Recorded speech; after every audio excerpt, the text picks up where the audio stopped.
The bikers saw a cop slap a homeless man. Their reaction shocked the whole station. It was a cold Tuesday morning in the sleepy town of Cedar Ridge. Frost clung to the sidewalks, and the air smelled faintly of wood smoke and damp earth.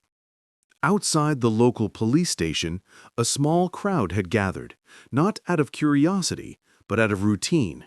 Locals came and went, picking up lost IDs or filing minor complaints. But that morning, something broke the rhythm of ordinary life. An elderly homeless man, thin, gray-bearded, wrapped in a threadbare coat 2 sizes too big, stood near the station's entrance, asking for directions to the nearest shelter. Officer Dan Reeves, known for his short temper and rigid demeanor, had just finished his shift. Exhausted and irritated by a long night of paperwork, he snapped when the man accidentally brushed against him. "Get out of my way, you filthy vagrant," Reeves barked. Before anyone could react, he raised his hand and slapped the old man across the face. The crack echoed like a gunshot in the quiet street. The homeless man stumbled backward, eyes wide with shock, one hand clutching his cheek. A few bystanders gasped, but no one moved. Fear, apathy, or uncertainty held them frozen. Then the rumble began. From down the road, a low, thunderous growl rolled through the air. Motorcycles. A dozen chrome beasts, gleaming under the pale morning sun, pulled up to the curb. The Iron Vultures, MC, Cedar Ridge's local biker club, had just returned from a weekend ride. They wore leather vests patched with skulls, eagles, and the names of falling brothers. Tattoos snaked up their arms. Beards were long, eyes sharp. Their leader, Grizzly Malone, a mountain of a man with a voice like gravel and a heart few ever saw, cut his engine first. He'd seen everything: the slap, the stumble, the silence. Grizzly dismounted slowly, his boots thudding on the pavement. Without a word, he walked toward the homeless man, who was now trembling, tears cutting tracks through the grime on his face. Grizzly knelt, right there on the cold concrete, and gently helped him up. "You all right, brother?" he asked, his voice softer than anyone expected. The old man nodded weakly. "Just wanted to find a warm place." Grizzly turned then, his gaze locking on to Officer Reeves, who stood rigid, suddenly unsure. "What the hell was that?" he asked, calm but firm. Reeves scoffed. "Mind your business, biker. This is police business." "No," Grizzly said, stepping closer. "That was a human being, and you just struck him like he was nothing." The other bikers had gathered now, forming a loose semicircle, not threatening, but present, solid. One of them, a woman named Roxy, with a fiery red hair and a rosary tattooed around her wrist, pulled a thermos from her saddlebag and handed the old man a cup of hot coffee. Inside the station, officers watched through the windows, stunned. They'd expected confrontation, shouting, maybe even violence. Instead, they saw compassion.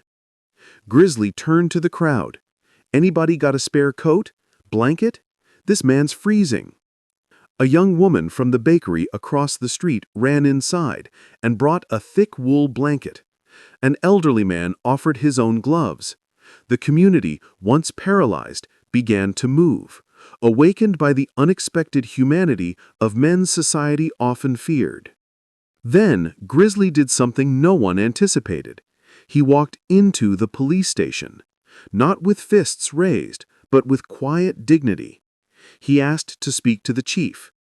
Chief Eleanor Hayes, a no-nonsense veteran with 30 years on the force, met him in her office. She braced for threats.